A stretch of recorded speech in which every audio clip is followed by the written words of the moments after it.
from the NFL and, of course, Major League Baseball. I've been saying it, early on, so much outrageous stuff, but I don't usually react to a lot of things because it's still early in the season. We got a lot of baseball left. You just got to be there up on the grind.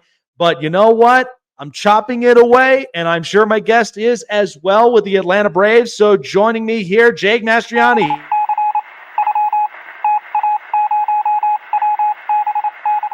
Well, I'm curious of your thoughts, Jake, because honestly, I love baseball. I've grown up a baseball kid. It's been around in my family for years, former ball players. And, we've honestly have just loved the game because it's what shaped my life, honestly, when it came to, everyday life tackles and all that is what I respect the game so much.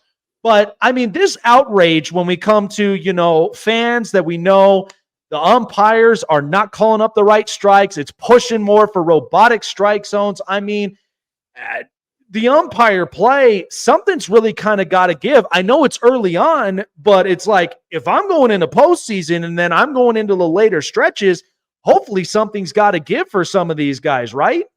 Yeah, you would think that would be the case. Look, Aaron Boone got thrown out of a game today. He didn't even say anything. It's just umpires are kind of out of control right now a little bit at the moment. As far as the strike zone goes, I think the technology is just to a point where it's almost a little unfair to umpires because we're seeing it in real time. We got a little box on our screen that tells us, hey, it's a ball, it's a strike. And it's a little, it makes it, I think umpires maybe look a little worse than they actually are. Look, they are bad. I think they're especially bad early in the season. It feels like at the beginning of every year, it's like this, where umpires just seem incredibly bad. And just like, players, they got to just get back in full season form here. But look, with the technology that we do have these days, it's why put that added stress and pressure on them if you have the technology to get it done. Now, I'm not at a point where I am full electronic strike zone, but the challenge system that they've been playing with in the minor leagues, I think is a no-brainer. I don't know why that's not there now, where you get 3 to 5 challenges a game just to get rid of these terrible calls. As a Braves fan, obviously, first start of the year for Max Fried. He's in trouble in the first inning. He's struggling, bases loaded, has a 3-2 or a 2-2 count to Nick Castellanos, throws a pitch middle, called a ball. He goes on to walk Nick Castellanos, ends up giving up 3 runs in that inning, doesn't make it out of the first inning. That changed everything about that game. It's changed everything about Max Fried. He's still trying to overcome the ERA that he got from that game. He also gave up 6 runs in the first inning against the Diamondbacks, but still, that changed a lot, and it could have been fixed very easily. Everybody in the stadium knew that was a strike. All you do, you tap the head, they look at it upstairs. It's very quick. It's a strike 3, innings over. So again, changes are coming. The technology is there. I think the challenge system is going to be in here. You got to get approval, obviously, from the players on it, but it seems like a no-brainer. It seems like something the players would want. And for me, it really just is about the egregious misses. And that's what replay was about for me in the beginning too. It's not the ones where you gotta slow it down frame by frame. Did he beat it? Did he get the tag? Did he come off the bag? It's the ones where it's just clear to everybody, either out or safe. It's a ball, it's a strike. That's what I'm looking to really eliminate. Yeah, honestly, because no major sports is perfect. Every single one of them has a flaw. The NBA is dealing with the flaw with the one and done deal, and then the NIL, and then at the same time, it's like foreign players are running this league. So they're not as perfect. They're trying to find what the next domestic star that's out there. The NFL sometimes when you look at referee calls, they're not as perfect, but they try to be as accurate as possible. I feel like with Major League Baseball, it's just like if you don't have the consistency sometimes and the accuracy, a lot of times there's where the games that could have been ended up a different result. And I've always said this for years. Umpires, we know it's a hard deal, but we also know they're the ones that basically try to control the game any way they can.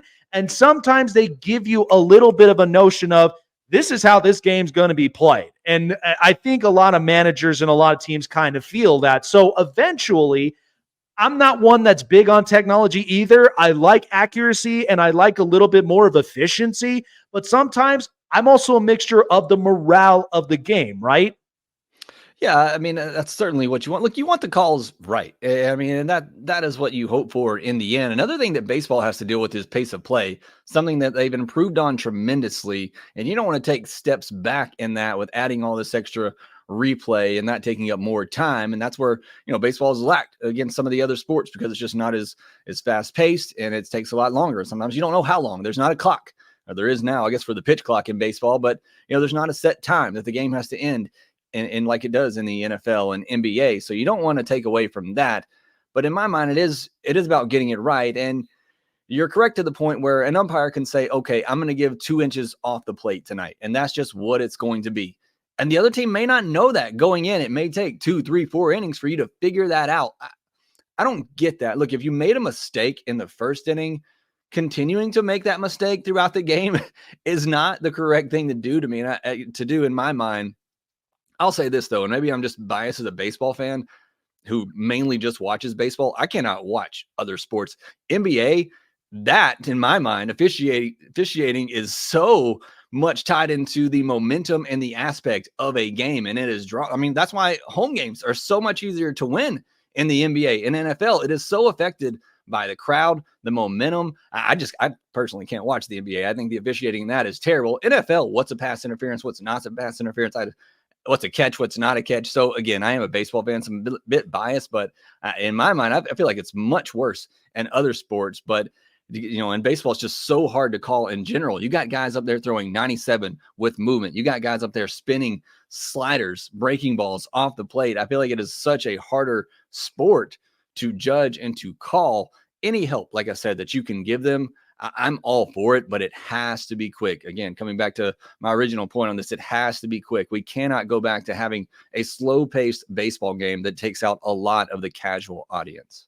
And it's funny because, and I agree with you 100% because I feel the same exact way. And sometimes when I even look at it from, body language from the umpire, sometimes when they make that mistake of a call, sometimes, and usually smart ones, because it's usually that back and forth pendulum swing and you're trying to keep it all balanced. Sometimes when I see them make a mistake, they often make a call on the other ends to where they try to make up for the mistake and try to balance the pendulum. So, like I said, not all these things are very perfect, but if you keep the efficiency balanced, that's where we're going to have ourselves a much more balanced game, and we'll have the breakdown of it, which is exactly like what we do on an everyday basis. So going to the Braves. So, I mean, I've honestly have loved the look of this team. I mean, the fact that winning the World Series against the Astros and then having just that next few years of dominance, at least on their side.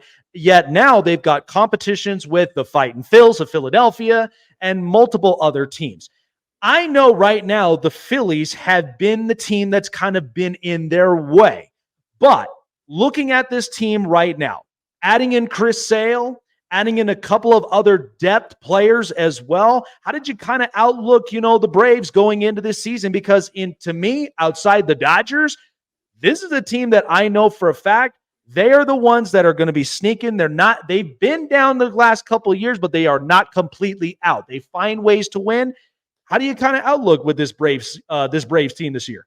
Yeah, it's World Series or bust. Look, that's what everybody was talking about coming into camp, coming into spring training. This is a team that's built to win a World Series now, and it has been for years. They just unfortunately haven't gotten it done in the postseason the last couple seasons, getting knocked out by the Phillies in that first round. It's crazy how baseball works. It's sometimes when you're playing and how you're playing at a certain time that dictates the game in the postseason. I guess it can be the same for other sports as well. You want to be playing your best ball, whatever sport it may be, at the end of a season. But the Braves were the best team in the regular season last year. You won't find a person that won't tell you the Braves were the best team in the regular season last year. They just weren't the best team in October. And that's sometimes how it works in baseball. But you go back to 2021, they were not the best team in baseball that year. I'll say it, but they were the best team in October, and they won the World Series. The two teams the last 2 years were much better than that 2021 version, but all about being hot at the right time. And one way you can do that, and one way you can try to improve your odds in that, in the sprint of a month playoff, is to try to build that depth out. And that's exactly what Chris Sale was. It was, adding pieces back to the bullpen and getting another arm like an Aaron Bummer, going out and getting a Jared Kelenic and an Adam Duvall to help with your depth in the lineup. And you've seen it already with Spencer Strider out for the entire year. It's already taken a huge chunk out of your rotation, but now you have somebody like Chris Sale to kind of fill that in and add to that depth. And you're still going to have to hope that some others can help you get through the grind of the regular season, but it still gives you a Max Fried, a Chris Sale, a Charlie Morton, who has been there before, Ronaldo Lopez looking great early on. And that's really what is key to Major League Baseball team in general. When it is such a long season, 162, there's going to be attrition. It's having that depth.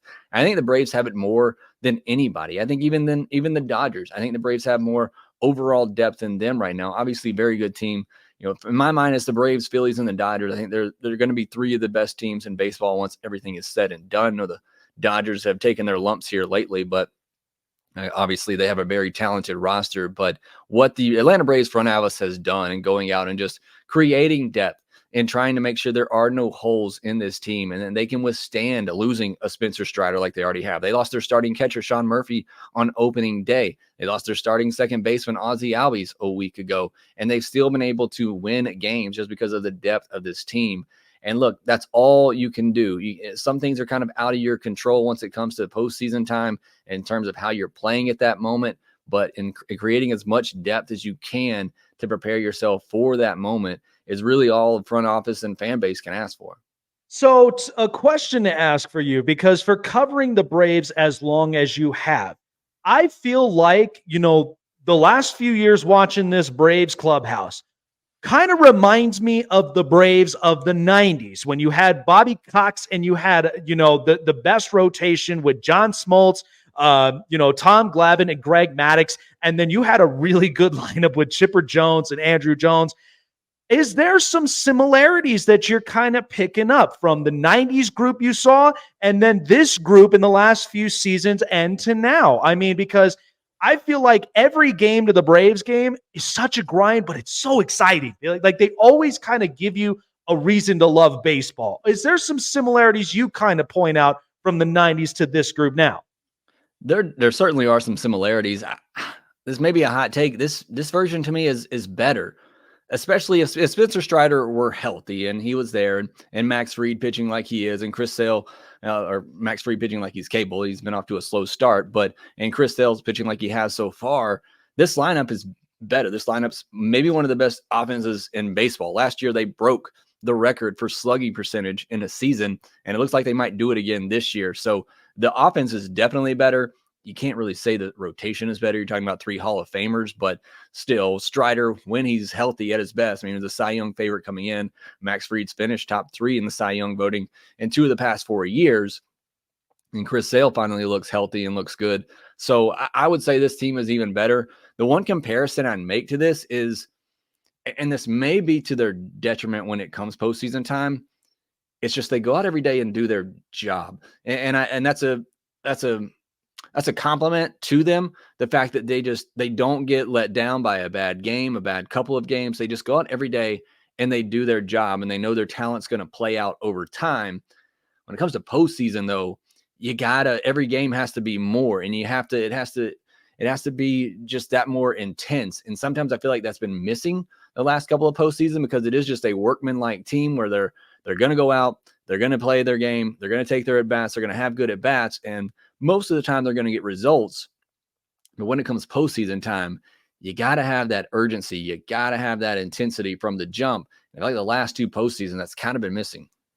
It's funny because even when I look at the entirety of this group, and I'm watching Brian Snitker, and it just feels like, to me personally, he feels like this generation's Bobby Cox. What do you kind of see in Brian Snitker for as long as managing this Braves team? And what separates him from a lot of these managers in this league? Because I'm getting full confidence, I'm getting calm, I'm getting more precise. How do you kind of break down, the game of Brian Snitker's mind when it comes to building that complete team and a team that can rise to the top to become champions? When you talk about Bobby Cox and Brian Snitker, I think they are mirror images of each other for the most part, in the fact that one key thing about both those guys is trust. they're going to allow a guy to go through a slump and allow them to work through it, knowing their talent is going to play out. Nobody trusts a player more than Bobby Cox and Brian Snitker. And the other huge thing you hear is just these guys want to play for him.